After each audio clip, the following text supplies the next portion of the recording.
ఈ ఉదయకాలం దేవుని కృపావార్త కొరకు ఎదురు చూస్తున్న మనందరికీ పరిశుద్ధ గ్రంథంలో నుండి ప్రభు ఇచ్చిన వాగ్దానాన్ని జ్ఞాపకం చేసుకుందాం. నేటి వాగ్దానము 2 దినవృత్తాంతములు 34:27 వచనాన్ని మనం ధ్యానం చేసుకుందాం. నా సన్నిధిని కన్నీరు విడిచితివి గనుక నీ మనవిని నేను ఆలకించితినే అంటాడు.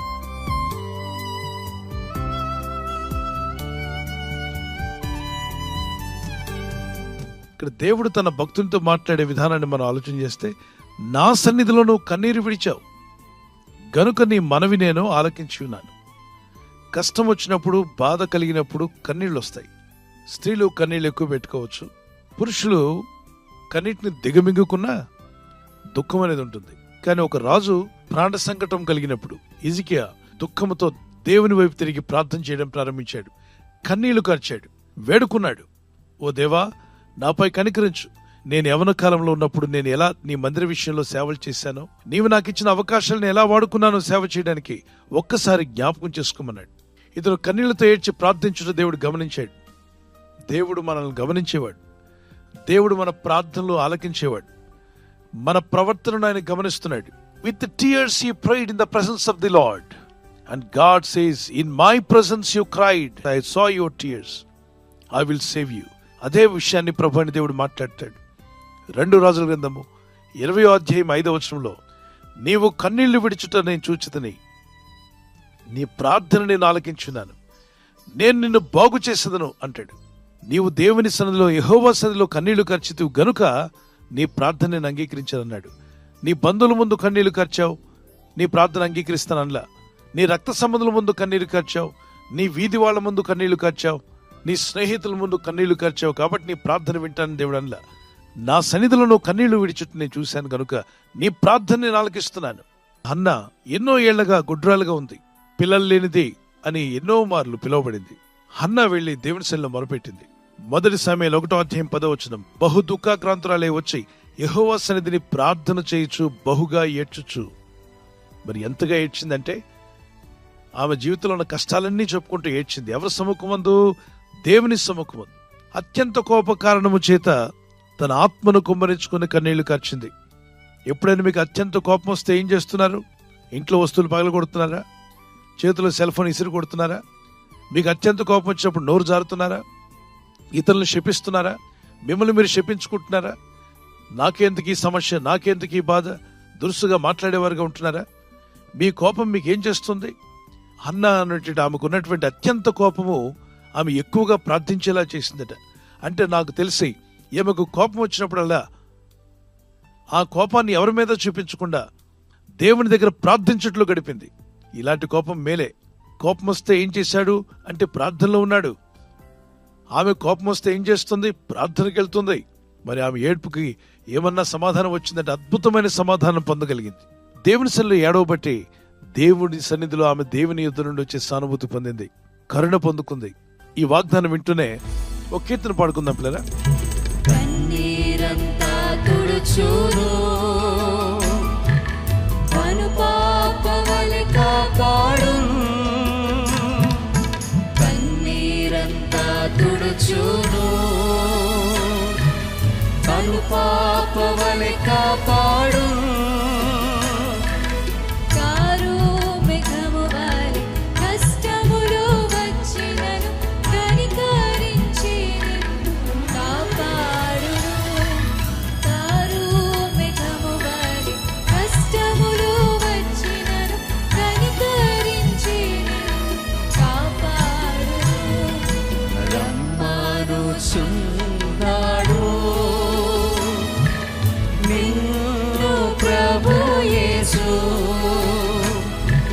వాంఛతో తన కరము చాపి రమ్మనుచున్నాడు. వాంఛతో తన కరము చాపి రమ్మనుచున్నాడు. కన్నీరంతా తుడుచును, కనుపాపవలె కాపాడును.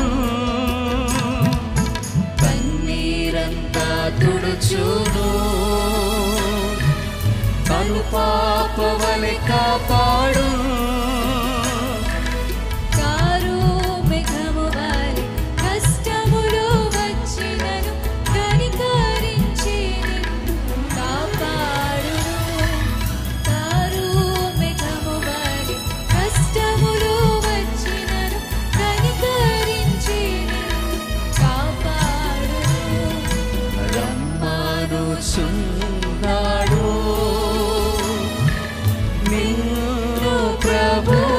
తుడుచు వాంఛతో తన కరము చాపి రమ్మనుచున్నాడు వాంఛతో తన కరము చాపి రమ్మనుచున్నాడు. నా సన్నిధిని కన్నీరు విడిచితివి గనుక నీ మనవి నేను ఆలకించితిని. దుఃఖంలో ఉన్నారా? ఒకవేళ సమస్యలు మీకు ఎదురై ఉన్నాయా? శోధనలో మీరు ఇబ్బంది పడుతున్నారా? ఒకవేళ నీ జీవితం సుడిగుండంలో ఉన్నట్టుగా అనిపిస్తుందా?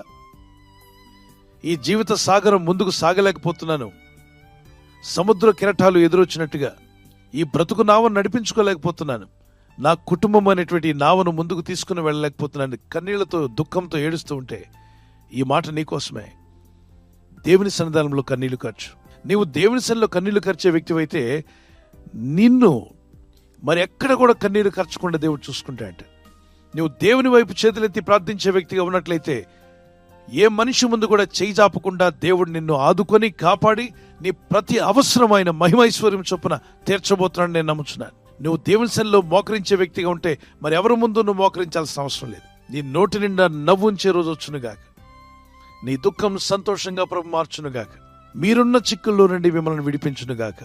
మీరు ఉన్నటువంటి దయనీయమైనటువంటి ఆ వేదనకరమైన స్థితి నుండి ప్రభు అయిన దేవుడు మిమ్మల్ని లేవనెత్తునుగాక. సమస్యలను మీ జీవితాలకు బలాభివృద్ధి పొందునుగాక. ప్రార్థన చేసుకుందాం. పరిశుద్ధమైన మా ప్రియ తండ్రి, నీ సన్నిధానంలో కన్నీళ్లు కార్చిన వ్యక్తి గురించి మీరు మాట్లాడారు.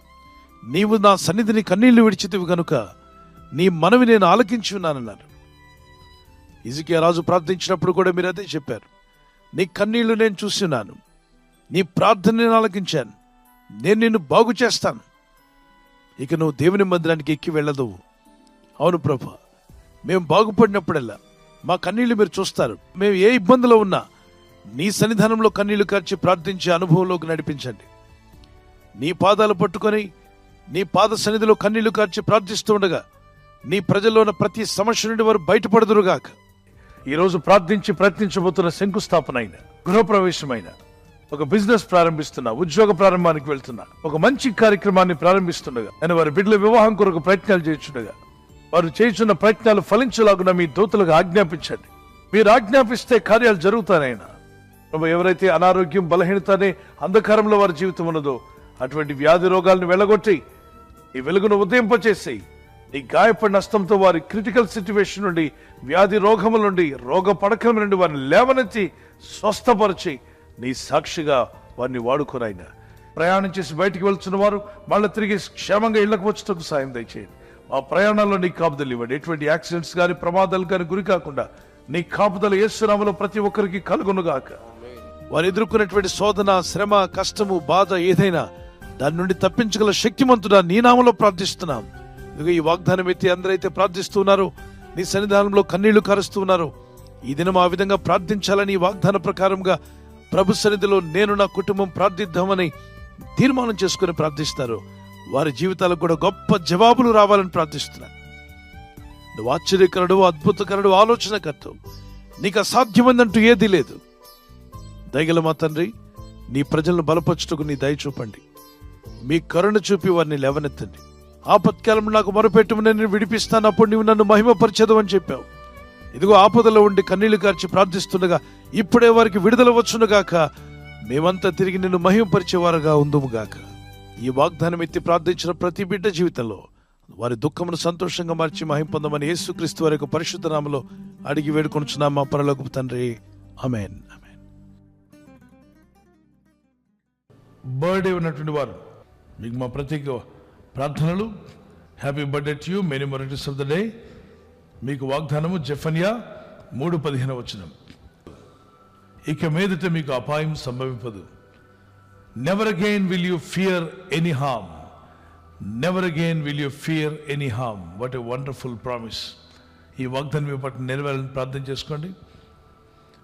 మరి బర్త్డే ఉన్న రోజు తెల్లవారు లేచి ప్రార్థన, బైబిల్ పట్టణం ఉండడం చాలా సంతోషం. Many more returns of the day. God bless you.